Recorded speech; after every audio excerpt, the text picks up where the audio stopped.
बिस्मिल्लाहिर्रहमानिर्रहीम। अस्सलाम वालेकुम स्टूडेंट्स। स्टार्ट करने जा रहे हैं वो इसी जो पिछला हमने टॉपिक पढ़ा है उसकी एक्सरसाइज करेंगे कि जब हमें कोई डेसिमल फ्रैक्शन दी जाती है या कोई कसरे इशारिया दी जाती है तो उसको हम कैसे कैटेगराइज करते हैं कि वो कैटेगराइज करते हैं, कैसे हम उसको चेक करते हैं कि वो कौन सी कैटेगरी में आएगी, कि वो टर्मिनेटिंग डेसिमल फ्रैक्शन होगी, नॉन टर्मिनेटिंग एंड रिकरिंग होगी, non terminating and non recurring decimal fraction होगी। चलिए हम स्टार्ट करते हैं।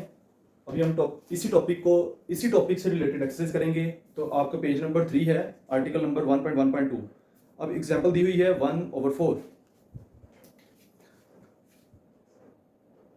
1/4 अगर आपको सिर्फ इस तरह क्वेश्चन दिया जाए, एक चीज आपने याद रखनी है कि आपको कैलकुलेटर अलाउड है, आप यूज कर सकते हैं।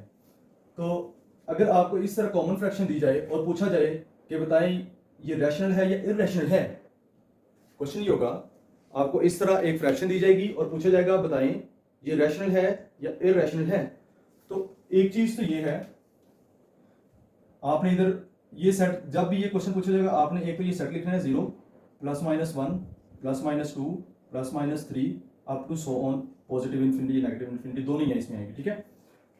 अगर आप डेफिनेशन के अकॉर्डिंग देखें तो rational numbers are those numbers which can be written in the form of P over Q where PQ belongs to C and Q does not equal to 0।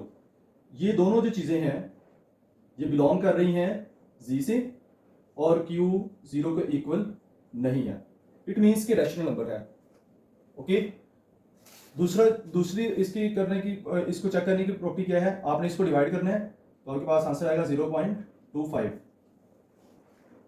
अगर हम इसको देखें, ये एक डेसिमल फ्रैक्शन है और इस डेसिमल फ्रैक्शन के दो पार्ट हैं, एक इंटीग्रल पार्ट और एक डेसिमल पार्ट। इसको मैं आई से रिप्रेजेंट कर रहा हूं, इंटीग्रल पार्ट, और इसको डी से डेसिमल पार्ट। और अगर हम इसको देखें तो टर्मिनेट यानी रुक जाना, मुख्ततम खत्म हो जाना। अगर हम इस डेसिमल फ्रैक्शन को देखें तो इसमें ये क्या है, रुक गई है। यानी अगर हमने 1 को 4 पे डिवाइड किया है, या हम ये कहते हैं कि डेसिमल पॉइंट के बाद नंबर ऑफ डिजिट्स कितने हैं। अगर डेसिमल पॉइंट देखें उसके बाद नंबर ऑफ डिजिट 2 हैं, इनको हम काउंट कर सकते हैं, तो फिर ये क्या है, टर्मिनेटिंग डेसिमल फ्रैक्शन है। और अगर आपको सिर्फ इस तरह क्वेश्चन पूछा जाए, बताएं कि ये जो डेसिमल फ्रैक्शन है, पहले ये बताएं कि ये रैशनल है या इररेशनल है, या फिर ऐसे भी क्वेश्चन पूछा जा सकेगा, इसको कॉमन फ्रैक्शन में कन्वर्ट करें और फिर बताएं ये रैशनल है या इररेशनल है। या आपको ये कहा जाएगा कि ये जो कसरे इशारिया है इसको कसरे आम में तब्दील करें और बताएं ये नातिक है या गैर नातिक है। तो उसका भी सिंपल सा तरीका है, आप इसको क्या करेंगे 0.25, यहां से तो हमें ये क्लियर हो गया कि ये टर्मिनेटिंग है। जब ये टर्मिनेटिंग है यानी ये मुख्ततम वाली कसरे इशारिया है। टर्मिनेटिंग क्यों है, क्योंकि पॉइंट के बाद जो नंबर ऑफ डिजिट है उनको हम काउंट कर सकते हैं। तो ये क्या है, टर्मिनेटिंग डेसिमल फ्रैक्शन है। और जितनी भी टर्मिनेटिंग होती हैं वो क्या होती हैं, रैशनल होती हैं। इस पॉइंट को खत्म करने के लिए इसके नीचे 1 लगाएंगे डेसिमल रूल से, और जितने डिजिट आगे होते हैं उतने 0 लगाते हैं हम, ठीक है। तो ये क्या होगा 25/100। इसको सिंपलेस्ट फॉर्म में कन्वर्ट कर लेंगे, 5 5 दा 25, 5 2 दा 10 0, 5 1 दा 5, 5 4 दा 20। तो ये हमारे पास आंसर आएगा 1/4। अगर 1/4 को हम देखें, 1 बिलोंग्स टू 1, 4 बिलोंग्स टू 4। तो हमने ये साबित कर लिया कि ये 0.25 या 1/4 क्या है, एक टर्मिनेटिंग डेसिमल फ्रैक्शन है या मुख्ततम वाली कसरे इशारिया है। इसका एक और ट्रिक भी है, वो भी आप याद रख लें। ऐसे ही अगर आपको क्वेश्चन पूछ लिया जाए कि बताएं इनमें से कौन सी फ्रैक्शंस जो हैं वो रैशनल है, कौन सी फ्रैक्शन जो है वो टर्मिनेटिंग डेसिमल फ्रैक्शन है और कौन सी नॉन टर्मिनेटिंग एंड रिकरिंग है। उसका एक ट्रिक ये है कि किसी भी फ्रैक्शन के जो डिनोमिनेटर होता है आपने उसको चेक करना है। यानी ये सारे डिनोमिनेटर्स की मैं बात कर रहा हूं। अगर किसी फ्रैक्शन के जो डिनोमिनेटर हैं वो 2 और 5 के प्राइम फैक्टर्स हैं या प्राइम फैक्टर का मल्टीपल है, किसी फ्रैक्शन का जो डिनोमिनेटर वाला पार्ट है वो 2 और 5 के प्राइम फैक्टर हैं या प्राइम फैक्टर का मल्टीपल है, तो उसको हम कहते हैं टर्मिनेटिंग डेसिमल फ्रैक्शन है।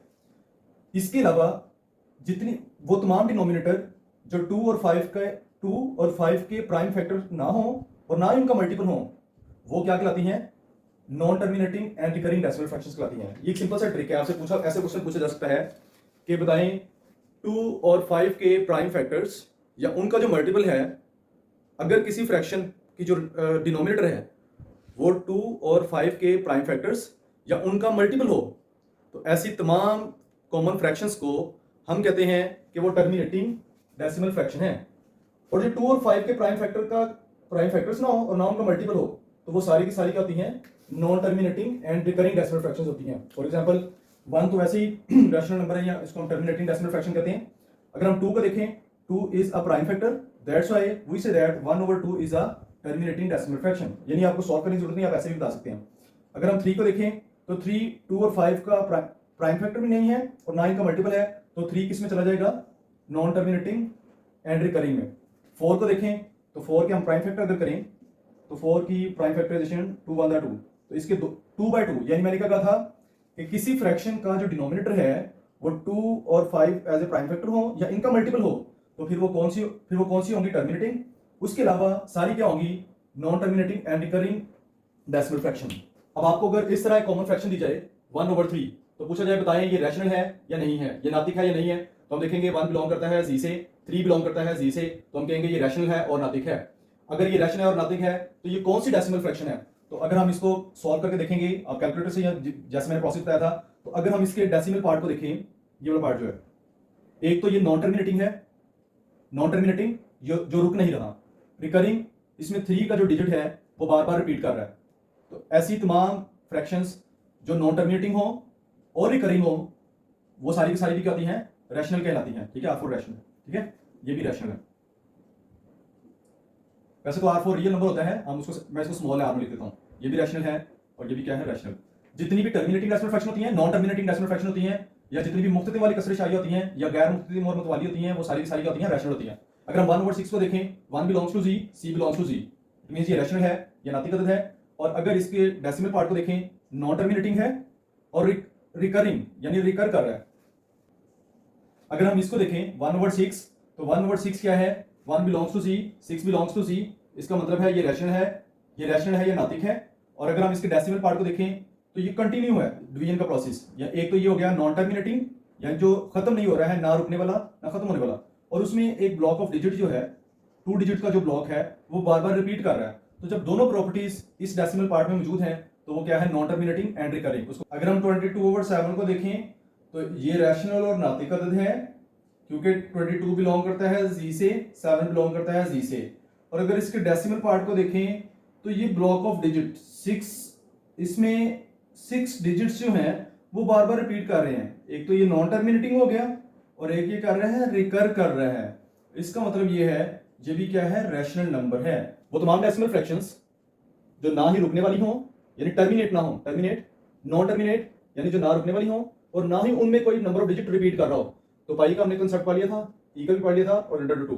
अब क्वेश्चन ये है कि आप मुझसे क्वेश्चन ये पूछ सकते हैं कि 2 जो है वो बिलोंग करता है सेट ऑफ इंटीजर से, तो फिर ये इरैशनल कैसे हुआ? हमने तो ये कहा था कि जितने भी इंटीजर्स होते हैं वो कभी भी इरैशनल नहीं होते हैं, तो फिर ये 2 इरैशनल क्यों हो गया?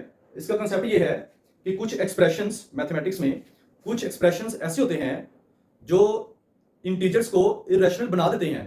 इंटीजर्स खुद तो इरैशनल नहीं होते हैं, जितने भी इंटीजर्स हैं वो रैशनल ही होंगे, मगर कुछ एक्सप्रेशंस ऐसे होते हैं मैथमेटिक्स के जो उस इंटीजर को इरैशनल बना देते हैं। फॉर एग्जांपल अगर हम 2 को देखें तो 2 का जब स्क्वायर रूट लिया, ये जो स्क्वायर रूट है ये इसको क्या बना रहा है? नॉन टर्मिनेटिंग बना रहा है और नॉन रिकरिंग बना रहा है। इस प्रॉपर्टी की वजह से हम कहेंगे कि जितने भी इंटीजर्स हैं उनमें कुछ एक्सप्रेशंस ऐसे होते हैं जो उनको इरैशनल बना देते हैं। वैसे तो इंटीजर सारे होते हैं रैशनल होते हैं। अब एक चीज यहां पे नोट कर लें, एक हम कहते हैं 0 और एक है 1। ठीक है, 0 को क्या कहते हैं? एडिटिव आइडेंटिटी,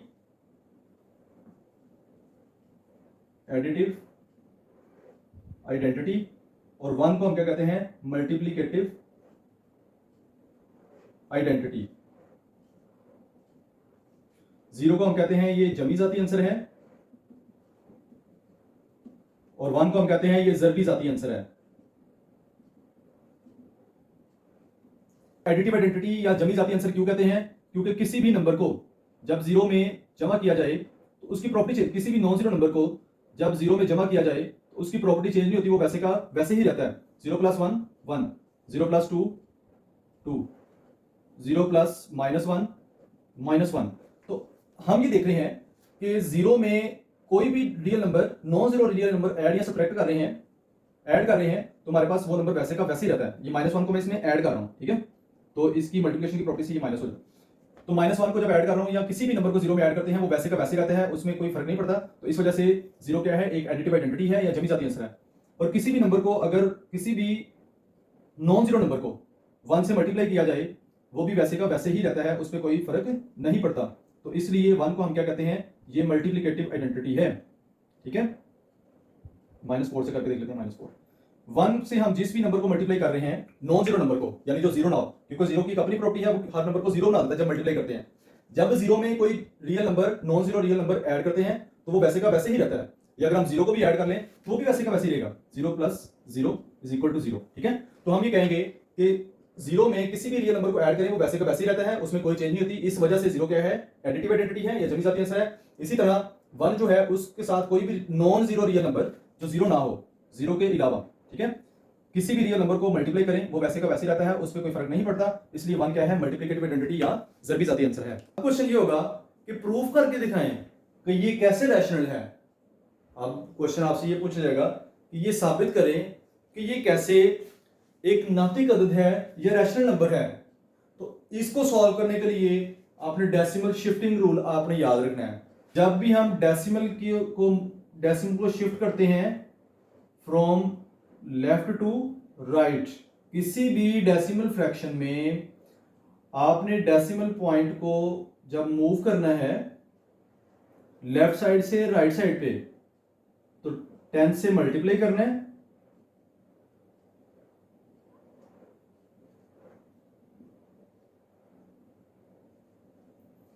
और अगर पॉइंट को राइट साइड से लेफ्ट साइड पे लेके जाएं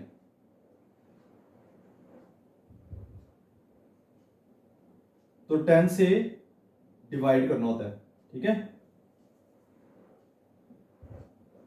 अगर एक डिजिट मूव करेंगे, 1 डिजिट मूव डेसिमल पॉइंट, तो 10 की पावर 1 होगी। अगर 2 डिजिट मूव करेंगे तो 10 की पावर 2 होगी। अगर 3 डिजिट मूव करेंगे तो 10 की पावर 3 होगी, अप टू सो ऑन, ठीक है। सबसे पहला कंसेप्ट क्या है, जब भी वो कहेगा कि नॉन टर्मिनेटिंग एंड रिकरिंग को प्रूफ करें कि ये रैशनल है, तो आपने ये कंसेप्ट माइंड में रखना है कि point decimal shifting rule, point को लेफ्ट टू राइट शिफ्ट करना है। लेफ्ट टू राइट अगर शिफ्ट करेंगे तो 10 से मल्टीप्लाई करेंगे। अगर राइट टू लेफ्ट शिफ्ट करना होता है तो 10 से डिवाइड करते हैं, मगर आपकी बुक में मैक्सिमम क्वेश्चन ये वाले ही होंगे, left to right. 1 digit move decimal point 10 की पावर 1, 2 डिजिट अगर मूव करेंगे 10 की पावर 2, 3 डिजिट यानी अगर हम पॉइंट को यहां पे लेके आना चाहेंगे फॉर एग्जांपल, अब ये हमें कैसे पता चलेगा कि 1 डिजिट मूव करना है या 2 डिजिट मूव करना है। अब देखें इसमें जो नंबर रिपीट कर रहा है वो 1 डिजिट नंबर है, एक ही हिस्से वाला अदद है। तो अगर हम एक हिस्से वाले अदद को देखेंगे तो 10 की पावर 1 से मल्टीप्लाई करेंगे। अगर ऐसे होगा 0.16, ये 2 डिजिट नंबर है, दो हिस्सों वाला अदद है, तो 10 की पावर 2 होगी। गया है कि 0.5 बार को प्रूफ करें कि ये रैशनल नंबर है। तो हमने क्या पढ़ा हुआ है, पहले हम देखेंगे ये कौन सी डेसिमल फ्रैक्शन है। ये है नॉन टर्मिनेटिंग है। कैसे मुझे पता चल रहा है, इस बार से पता चल रहा है नॉन टर्मिनेटिंग है, और 5 क्या कर रहा है, रिपीट भी कर रहा है। ये बार से मुझे पता चल रहा है नॉन टर्मिनेटिंग है, और 5 यहाँ पे क्या कर रहा है, रिपीट भी कर रहा है। तो इसका मतलब ये नॉन टर्मिनेटिंग और रिकरिंग डेसिमल फ्रैक्शन है। तो इसको हमने जब प्रूफ करना है तो हम लिखेंगे, सबसे पहले हम लिखेंगे लेट, हम इसको कंसीडर कर लेते हैं x = 0.5 बार। अब इसको अगर इसकी सिंप्लीफाइड फॉर्म में लिखें, x = 0.555 up to so on positive infinity. इसको हम इक्वेशन नंबर 1 का नाम दे देंगे। ये हमारे पास क्या है, इसको हम अपने माइंड में इधर रख लेंगे कि ये इक्वेशन नंबर 1 है, ठीक है। अब देखें, अब जो चीज है प्रूफ जब आपने करना है, ये चीज नोट करनी है कि ये कितने हिस्सों का जो अदद है वो रिपीट कर रहा है, ठीक है। ये जो नंबर है इसमें कितने डिजिट हैं, 1 डिजिट। अब हम देखें 0 से 1 2 3 4 5 अप टू सो ऑन 9, इसको कहते हैं, ये ऐसे नंबर्स हैं 1 डिजिट नंबर होते हैं, इसको ये बोलते हैं 1 डिजिट नंबर। उसके बाद 10 से आगे सो ऑन 2 डिजिट नंबर, फिर 3 डिजिट नंबर 100 से आगे, ठीक है। हम इसको कहते हैं एक हिस्सों वाले अदाद है ये, जिसमें एक ही हिस्सा होता है, और ये कहते हैं 2 हिस्सों वाले अदाद 99 तक, और फिर आगे 3 हिस्से अदाद वो शुरू हो जाएंगे। जब भी आपने नॉन टर्मिनेटिंग और रिकरिंग को ये प्रूव करना है कि ये रैशनल है कि नहीं है, तो उसका कंसेप्ट ये है, आपने पहले उसको फर्स्ट करना है किसी वेरिएबल के इक्वल, और फिर उसकी सिंप्लीफाइड फॉर्म लिख के उसको इक्वेशन नंबर 1 का नाम दे देना है। उसके बाद आपने ये सोचना है कि ये जो नंबर रिपीट कर रहा है इसके कितने डिजिट हैं, एक ही डिजिट है इसका, जो अदद दोहराया जा रहा है उसके कितने हिस्से हैं, एक ही हिस्सा है। तो जब एक ही हिस्सा होगा तो हम उससे क्या करेंगे, 10 से मल्टीप्लाई करेंगे, ठीक है। 10 का मतलब 10 की पावर 1, ठीक है।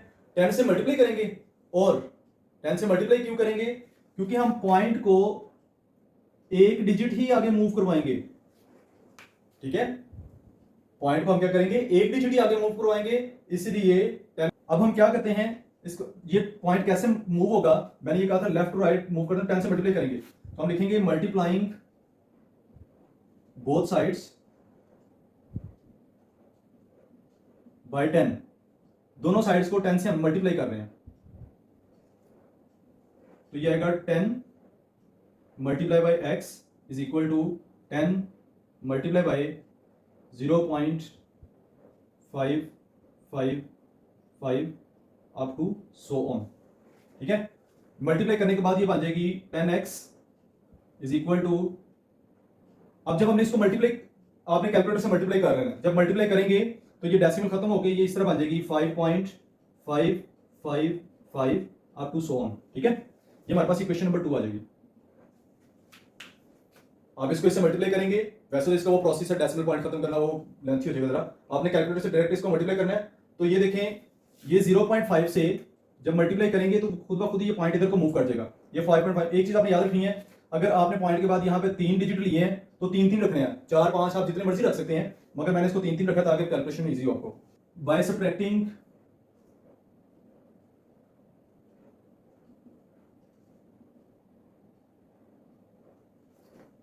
इक्वेशन 1 फ्रॉम इक्वेशन 2, तो जब हम इक्वेशंस को सब्ट्रैक्ट करते हैं, माइनस जमा या माइनस करते हैं, तो लेफ्ट हैंड साइड में से लेफ्ट हैंड साइड को सब्ट्रैक्ट करते हैं, लेफ्ट हैंड साइड में से लेफ्ट हैंड साइड को सब्ट्रैक्ट करते हैं, और राइट हैंड साइड में से राइट हैंड साइड को सब्ट्रैक्ट करते हैं। तो 10x ग्रेटर है x से, तो हम लिखेंगे 10x minus x is equal to 10x, अगर ये है तो इसकी वैल्यू क्या है 5.55 अप टू सो ऑन, इसको यू ब्रैकेट में लिख लें, माइनस इक्वेशन 1 की वैल्यू क्या थी 0.555 अप टू सो ऑन।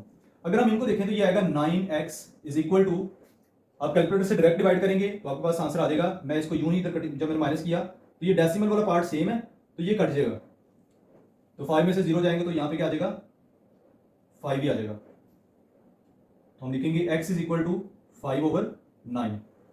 तो हमने ये प्रूव कर दिया, इधर आप लिखेंगे prove that 5/9 belongs to z, ये भी z से बिलोंग करता है और 9 भी बिलोंग करता है z से।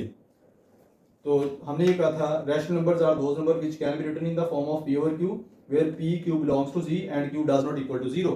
तो ये जो रैशनल नंबर की डेफिनेशन है उसको सेटिस्फाई कर रहा है, इस वजह से 5/9 या 0.5 क्या है हमारे पास रैशनल नंबर है। इसका सेकंड पार्ट आपने खुद सॉल्व कर लेना है, और कल हम नेक्स्ट टॉपिक स्टार्ट करेंगे। Thank you so much, Allah Hafiz.